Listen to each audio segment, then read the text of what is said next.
diyaarad ay leedahay qaramada midoobay oo saanad ciidan iyo hub culus siday oo ku degtay deegaanada al-shabaab.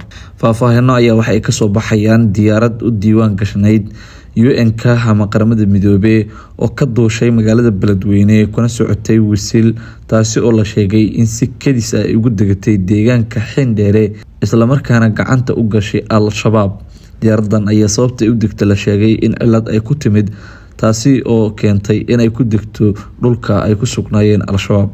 shaqaalihii diyaaradan saarnaa oo qaramada midoobay ka tirsanaa iyo saanadii ciidan ee halkaas taalay ayaana waxaa si tartiib ah oo dhib la'aan la sheegay inay u kaxaysteen xubnihii ka tirsanaa kooxda al-shabaab. dhacdadan ayaa dhowr mar waxa ay ka dhacday deegaanada maamulka Galmudug, waxaana sidaan oo kale diyaarada qaramada midoobay ay leedahay oo ah kuwa dagaalka ee qomaatiga u kacay ee loo yaqaan helicopter-ka ay ku degaysaa iyada oo la sheegayo inay tahay cilad ku timid, sidaasna ay ugu dhacday deegaanadaasi.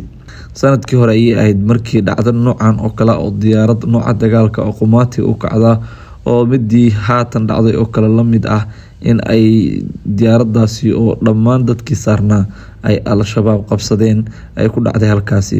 ma ahan diyaarado markaasi aada u sahlan, hase ahaatee dabagal iyo warbixin la helay ayaa waxa ay ku sheegayaan in shaqaalihii 6 ah ee saarnaa diyaaradii sanadkii hore ku dhacday isla deegaanadaasi haatana mar kale diyaarad kale ay ku dhacday.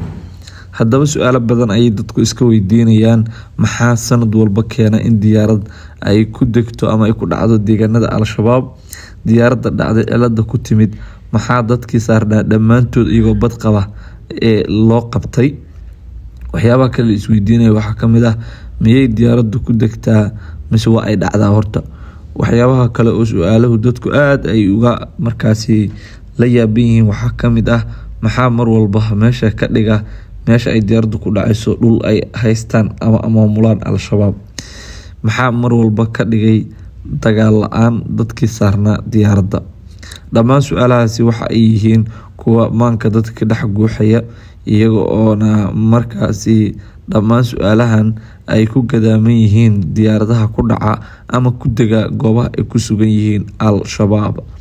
horey waxaa xusid mudan in Mareykanku uu joojiyay taageeradii u siin jiray Soomaaliya, gaar ahaan hay-adii USAID la dhihi jiray, taasi oo sababaha ugu weyn ay ahayd in al-shabaab ay taageeri jirtay. in ka badan dhowr iyo 10 diyaaradood ayaana qaramada midoobay u diiwaan gashnaa ayaana ku dhacay deegaanada al-shabaab dhowrkii sano ee lasoo dhaafay.